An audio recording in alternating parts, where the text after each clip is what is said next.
good in that regard. And we mentioned Nebraska needing to knock down threes. They've missed their first three from outside. Good hands there, and it comes in to Gervais Green. Thorbjarnarson. And there's the first triple that Fred Hoiberg wants to do, but that wasn't even close by Cam Mack. As you said, looking for three-pointers and transition buckets if you're Fred Hoiberg here tonight.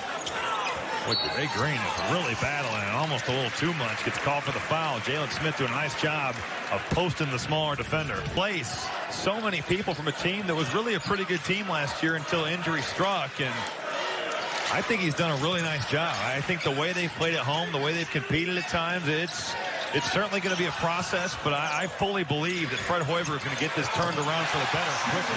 Well, that's not going to help. Good feed inside the arc. They were 5 of 25 in the loss at Iowa Saturday.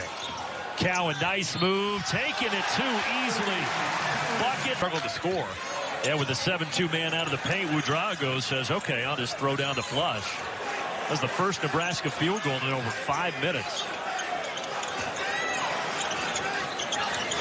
There's Cowan in the corner. Open three. Sorrell Smith, no. And a foul on the inside. Ooh, they're going to get that against Nebraska. And Kavas. Kavas thought it should have been against Marion. He's not happy with the call, and Fred Hoiberg not either. See Matej Kavas trying to block out. And the face guard is where they got the call. The initial face guard is a foul. That's not allowed, but then Joel Marion gets him across the face, so you see why Kavas has issues with the play.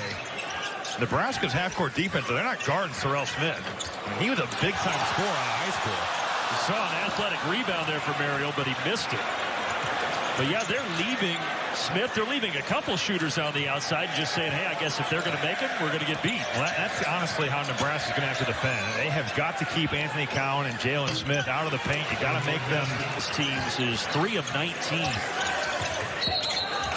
Foot on the sideline for Daryl Morrisell. So we've seen a little sloppy play on both sides through the first 10 minutes. Right here, this is a consequence of that line moving back. And honestly, that wouldn't have mattered if the line was the same as last year. Daryl Morrisell's not close to being in bounds. I was going to say, I've seen feet right on the line. He was completely out of bounds there. 4 turnovers for Maryland, 2 for Nebraska.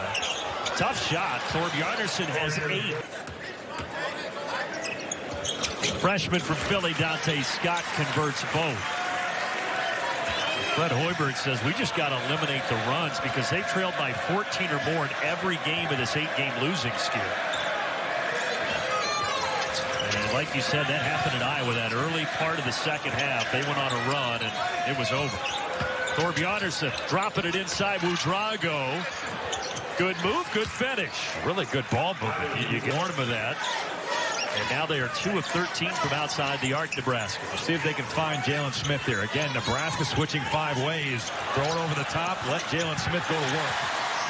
That height advantage at 6'10", and he can jump out of the gym a little too easy. I don't care how hard you work. Right now, Nebraska, when they're switching 5 ways, is dealing with things that they certainly just can't do anything about, and that's their size mismatch.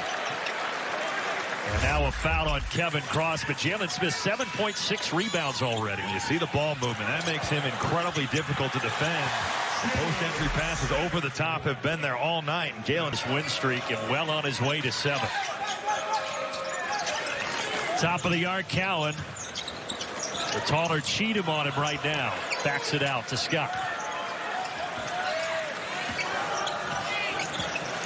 Now Cowan driving and dishing to Ayala. Eric Ayala with a step back at the elbow, nothing but net. His job of holding your ground, drawing the offensive foul right there. Yeah, because giving up 5 inches, Ouedraogo only 6'9". Here's Cam Mack getting his hand in the lane.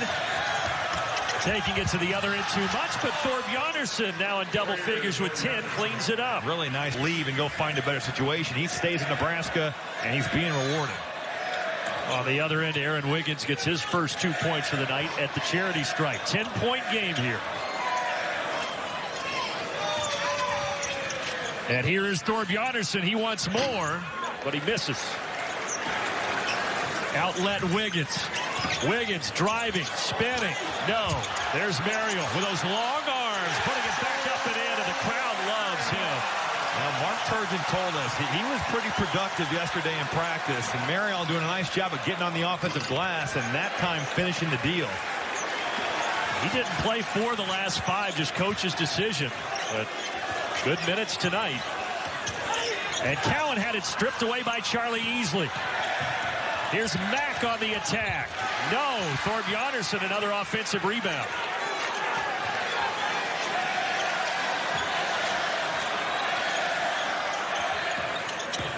Cross has it stripped. Cowan got a hand in there. Now here are the 2 speedsters, and Cowan missed it. He was disrupted by Mack. Well, you've got to give a ton of credit to Cam Mack for staying in that play, and Nebraska trying to get out in transition. This is turning into a ragtag game right here. These last 4 possessions have not been fluid, and now they're going to say. Cowan makes 2 of 3. He has 11. 2/10 of a second left. They won't even get a shot off. Instead, Cam Mack through the spin cycle and out to Kavas. Kavas down the lane. Tough shot, but he got it to drop. Take Kavas. Go Michigan State. That's the next game for Maryland, but still 11 minutes remaining here. You get a double-double against Michigan State and the way they rebound the ball, and that's saying something. That was a great drive by Thorbjarnarson. Really, that ball fake on his passed up a few threes and ended up taking more difficult shots. Yeah, the first time it was probably easier. This is an easy look for Hanif Cheatham. And Nebraska is playing with fire with some of these passes. They are living dangerously, and Maryland through the passing lanes. You end up getting a wide-open look. Hanif Cheatham knocking it down from 3. 56-52. It was 38-25 at half. But Maryland's getting whatever they want, curling Anthony Cowan to the rim. He is thriving in that. Now, you got to make some open jump shots. You're getting wide open looks, and here's Nebraska in transition. And Green right around Eric Ayala. It's a 1-possession game. And things getting more tense here in College Park. And Mark here because he said before the Illinois game, our zone really wasn't that good this year. Here's Ayala. He's been feeling it. Up top to Cowan. Now down inside to Smith. Well, that's where you butter your bread right down there. Absolutely. That's just Jalen Smith physically overwhelming Thorbjarnarson. And honestly, I think the question has to be, why is that not happening every time? You've got a mismatch on the floor at all times with this small Nebraska lineup. Inside out there. Thorbjarnarson. Long 3. No. Honestly, that's the best zone offense they've run, though. You get a cutter through the middle, you make a couple passes, you get an open shot. If you're Fred Hoiberg, you absolutely live with it. But Fred Hoiberg will not like that his team is 6 of 31 from outside the arc. Although Maryland's just 5 of 20.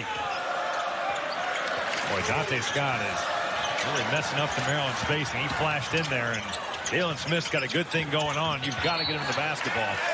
And Ayala gets bumped by Ivan Ouedraogo. His 3rd foul. Here you see this Maryland offense. It's got to be predicated on throwing the ball inside of the big fella. He has a mismatch at all times. You see that Eric Ayala to be a good shooter. Mark Turgeon told him after he passed up a couple open looks against Illinois, he said, you do that again, I'll take you out. Cheatham gets bumped, and that stops the 8-0 run. Nebraska needed that. And Hanif Cheatham delivered. Cheatham. And Cheatham goes back up, scores, and is fouled once more. Pounding his chest, Hanif Cheatham has come to life in the second half. He has been so active. Whether it's the offensive glass, getting it going as a cutter, getting in transition, but here going up over the top of Jalen Smith. And how about this finish? Hanging and getting it done. Hanif Cheatham keeping Nebraska afloat here. They're trying to stay alive on the road here in College Park. Number 9 in the country getting tested. Their perfect 13-0 home record somewhat in jeopardy. I think you got to run your man-to-man offense here. This zone is total fluff to just take time off the clock, and a really smart play, but Aaron Wiggins doing it. Offensive rebound, though, for Green. And wow. Green off the window. Cowan needs some help, kicks it out. Morcell with a huge bucket of three-pointer. Big-time read by Anthony Cowan. The defense. you talk about fouling up 3, but there's still a lot of time left here. Boy, that was really early. I get that. You know, there's certainly different ways to look at this whole situation. And to me, the most important thing is that Mark Turgeon needs to do what he believes. If this is what you practice and this is how you do it, fine. But to me, if I'm coaching, I wouldn't foul at 12 seconds because there's a ton that can still happen. Absolutely. I'm thinking once you get down to 7, 6, 5 seconds. Right. But I would agree with you. So Cam Mack, you see he's 0 for 2 tonight. Well, part of the strategy could be Mack struggles at the line. No question. I think you have to take that into account with him being a 58% free throw shooter on the year. 1 and 1. Got it. Wow. It just dangled on the front of the rim and fell. I mean, this is so close to coming off the front of that rim. That felt like an eternity in this arena. Cam Mack has 1 more. The sophomore from Austin, Texas. And we got a 1-point game at College Park. Same thing here if you're Nebraska. You're going for an early steal. Rear. But Nebraska in the last 27 seconds on a 6-0 run to somehow make this very interesting. He missed it. Oh, my. Nebraska can steal this thing with a bucket. Here goes Mack driving inside, and he had it swatted. Blocked at the rim. And a foul with 0.7 of a second left.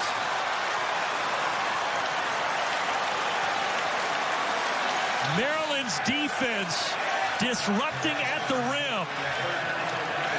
You want to talk about making a case for being first team all Big Ten. And you go and make a play like this if you're Jalen Smith. This is Cam Mack burning it to the basket. He's got a free look at the rim, but Jalen Smith coming over, doing a fantastic job at protecting the rim. And you see right there why he's third in this league in block shots on the season. Saving the game, and honestly, maybe saving their Big Ten title hopes right there as well. That is a big-time play by Jalen Smith. Wow, look at that long left arm, and you talked about all of his blocks. 56 of them now on the season, and Max says, oh, can't believe it. Are you okay with the decision by Mack, though, to attack? I love him getting downhill. I just think that you've got to understand, and you have some youth here. He's only a sophomore, but you got to understand that people are coming, and maybe with your drive, you're not making a play for yourself, but you can set up one of your teammates for a really good look, whether that's on the block or whether that's on the weak side three-point line. But you also have to understand that this is not something that where you're sitting here at the table saying, it's not a computer game. Cam Mack is going out there and making a play and reading all this in a split second.